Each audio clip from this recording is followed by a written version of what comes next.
इस महानुभावों को स्मरण कर ये मेरा सौभाग्य है कि मैं प्रणाम कर पाई। ये वो साधारण परिवार के नागरिक हैं जिन्होंने जब लोकतंत्र पर काला साया छाया तब अपने अपने परिवार की सुरक्षा को ताक में लगाते हुए अपने भविष्य को स्वाहा करते हुए जेल को स्वीकार किया। ये वो परिवार हैं जो प्रताड़ित हुए, लेकिन संविधान के संरक्षण में वो तब भी तटस्थ थे। आज भी वो जब सभागार में विद्यमान थे तब पूरे समाज में उनका सम्मान हुआ। संविधान हत्या दिवस हर हिंदुस्तानी को ये याद दिलाता है कि लोकतंत्र मात्र एक व्यवस्था नहीं बल्कि हमारी जिम्मेदारी है, हमारा अधिकार है। ये काला साया कभी ना छाए भारत पर, ये संकल्प हर हिंदुस्तानी का है।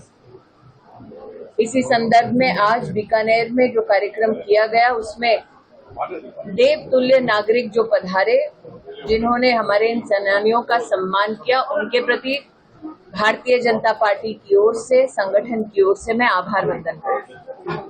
धन्यवाद। मैडम, कांग्रेस जिस तरह से सवाल खड़े कर रही है कि 11 सालों में जो लोकतंत्र का हाल हुआ, हादसे पर चला गया है लोकतंत्र, ये भी कहा गया कि आरएसएस और बीजेपी जो है वो संविधान को खराब कर रहे हैं। इस तरह की जो बयानबाजी कांग्रेस की तरफ से प्रियंका गांधी कह रही है अघोषित आपातकाल है, इसी में जोड़ रहा हूँ। अगर आप लोग अपना परिचय दे दें प्रकाशन का तो मेरे लिए सहूलियत है। रौनक व्यास जी न्यूज से। Lakshman Raghav, first India news. पिछले 11 वर्षों में हर हिंदुस्तानी जिसको संवैधानिक अधिकार है चुनाव में सम्मिलित होने का, उसने अपने चुने हुए सरकार को प्रतिस्थापित किया देश की राजधानी में, ताकि वो राष्ट्र की सेवा कर सके। आपातकाल वो कालखंड है हमारे देश में जिसमें सत्ता के लोभियों ने संवैधानिक अधिकारों का न सिर्फ हनन किया बल्कि कांग्रेस की तब की सरकार ने ये भी पेशकश की कि हिंदुस्तान में किसी भी नागरिक को राइट टू लाइफ और राइट टू लिबर्टी का अधिकार नहीं। कांग्रेस की सरकार ने तब सुप्रीम कोर्ट में ये भी दस्तावेज प्रस्तुत किए कि आपातकाल में वो किसी भी नागरिक को गोली मार सकते हैं। कांग्रेस की सरकार ने गरीबी नहीं हटाई बल्कि गरीबों के घर उजाड़ दिए।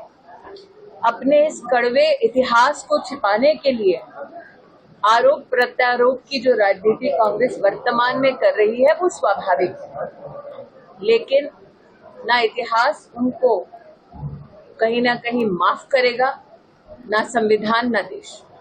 मैडम, आप एक महिला सशक्तिकरण की प्रभावशाली आवाज है और राजस्थान जो है वो रेप, जो कांग्रेस का शासनकाल था वो रेप बहुत हुआ राजस्थान में, तो एक महिला व्यक्ति के रूप में जब आप राजस्थान पधारी है तो अब आप क्या चाहेंगे, कुछ करना चाहेंगे? देखिए, जब मैं महिला बाल विकास मंत्री थी तब से लेकर मेरे 5 साल के कार्यकाल में निर्भया फंड का किस प्रकार से इस्तेमाल हो, देश में 1000 से ज्यादा फास्ट ट्रैक कोर्ट बने, ये भारत का एक प्रशासनिक इतिहास बन चुका है।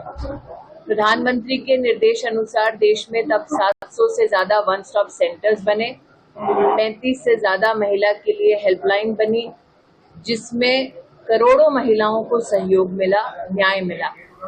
प्रधानमंत्री जी का ये ध्येय रहा है कि महिला को सिर्फ सामाजिक। तो आपातकाल पर काला दिवस कार्यक्रम में शिरकत की थी स्मृति ईरानी, क्या कुछ बोले थे हमने आपको सुनाया।